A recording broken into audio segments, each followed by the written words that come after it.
আসসালামু আলাইকুম everyone, this is my another blog. এখন আমরা আছি টুইন টাওয়ারের নিচে।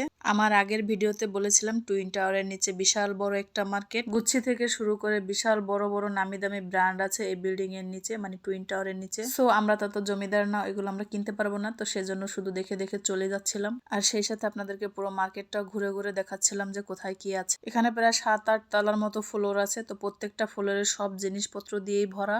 এই বিল্ডিং এর ভিতরে আছে বড় বড় সিনেমা হল। আমাদেরকে একটা মামা ছিল আমাদের সাথে, উনি বলেছে অনেকগুলো সিনেমা হল ছিল, সেগুলো আপনাদেরকে ঘুরে দেখাবো।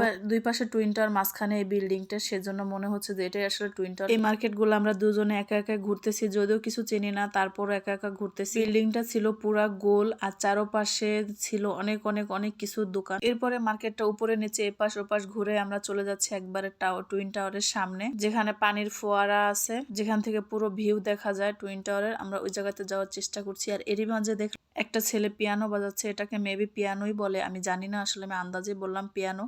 যদি কেউ জানেন এটার নাম কি, কমেন্ট করে বলে যাবেন। এরপর আমরা হাঁটতে হাঁটতে চলে আসলাম একবারে সুইমিং পুলের কাছাকাছি। এখানে অনেক বাচ্চারা খেলা করছিল। এই জায়গাটাতে আমার অনেক নামতে ইচ্ছে করতেছিল, কিন্তু বড় মানুষ এখানে নামলে কেমন দেখাবে, মানুষ হাসবে। বাচ্চারা খেলাধুলা করছিল, ওদেরকে দেখছি। আর এখান থেকে টুইন টাওয়ারটা একবারে পুরো ভিউ আসতেছিল। এই জিনিসটা খুবই সুন্দর লাগছে। এখানে প্রচুর পরিমাণে বাঙালি লোক ছিল, মানে বাংলাদেশি লোক ছিল, অনেক অনেক লোক ছিল। মালয়েশিয়ানদের খুবই কম দেখা যাচ্ছে। কিছু ছিল ইন্ডিয়ান অ্যান্ড ইন্ডিয়ার অন্যান্য রাজ্যের যারা ছিল, মানে মাদ্রাজের বা তামিলনাড়ুর, ওখানকার অনেক লোক ছিল। আমার হাজবেন্ডের একটি মামা আছে মালয়েশিয়ার প্রবাসী, উনি আর কি আসবে আমাদের সাথে দেখা করার জন্য। তো আমরা এটুকু ঘুরতে ঘুরতে উনি চলেও আসলো। এরপর উনি আসার পরে আমাদেরকে এই মার্কেটটা আবার ঘুরে ঘুরে দেখাচ্ছিল। ওই মামাটা প্রায় 30 বছর যাবত মালয়েশিয়ার প্রবাসী। 30 বছরের ভিতরে উনি বাংলাদেশে অনেকবার যাওয়া আসা করেছে, বাট উনি যে মালয়েশিয়া 30 বছর ধরে থাকে, এজন্য ওনার ছোটখাটো সব ধরনের অভিজ্ঞতা আছে। এজন্য উনি ঘুরে ঘুরে আমাদের সবকিছু দেখাচ্ছিল আর বলছিল এখানে এটা ছিল ওটা ছিল। সিনেমা হলগুলো ছিল, ওইগুলো ছিল একবারে টপ ফ্লোরে।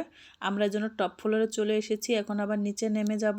আমরা যেহেতু মেট্রোতে যাব, তো সেজন্য আমাদেরকে অনেকটা নিচে নেমে যেতে হবে। আমরা নিচে নেমে একবারে রাস্তায় বের হয়ে পড়বো। আমরা এখন মেট্রোতে উঠবো। আমি বারবার মেট্রো বলছি, বাট মালয়েশিয়াতে মেট্রোকে বলা হয় এমআরটি। বের হওয়ার পরে দেখি যে বাইরে অনেকটা সন্ধ্যা হয়ে গিয়েছে। মার্কেটের ভিতরে ঢুকে টেরই পাইনি কখন সন্ধ্যা হয়ে গেল। টুইন টাওয়ারটা পুরো সাদা লাইট দিয়ে মানে জল করছিল, সেজন্য ওটার সামনে একটু ভিডিও করে নিচ্ছিলাম। এদিকে আমরা এমআরটিতে ওঠার জন্য একবারে মাটির নিচে চলেও এসেছি। মামা আমাদের 3 জনের জন্য টিকিটও কেটে নিচ্ছিল। আমরা মালয়েশিয়া যেদিন গিয়েছি তার একদিন পরে বাংলাদেশে মামার ফ্লাইট ছিল, সেজন্য মামা তেমন একটা ঘোরাতে পারেনি আমাদেরকে। আর আমাদেরকে ঘোরাতে না পারার জন্য অনেক আফসোস করছিল। আমরা বলছি নেক্সট টাইম আসলে ইনশাল্লাহ আবার ঘোরা হবে, সমস্যা নাই। এখন আমরা এমআরটি টিকিট নিয়ে এমআরটিতে উঠে পড়বো। তো এটাতে উঠার জন্য দেখলাম যে আরো মাটির নিচে নামতে হবে। এরপর আমরা এমআরটিতে উঠে 5-7 মিনিটের ভিতরে আমরা পৌঁছে গিয়েছি আমাদের প্রায় হোটেলের কাছাকাছি। আমাদের হোটেলের কাছাকাছি এসে মামা আমাদেরকে একটা মালয়েশিয়ান দোকানে মালয়েশিয়ান ট্র্যাডিশনাল খাবার খাইয়েছে। ওইগুলো এখানে অ্যাড করতে গেলে ভিডিওটা অনেক লং হয়ে যাবে, নেক্সট ভিডিওতে ইনশাল্লাহ দিয়ে দিব। সো আজকের জন্য এই পর্যন্তই। সবাই ভালো থাকেন, সুস্থ থাকেন, আমাদের জন্য দোয়া করবেন। আল্লাহ হাফিজ।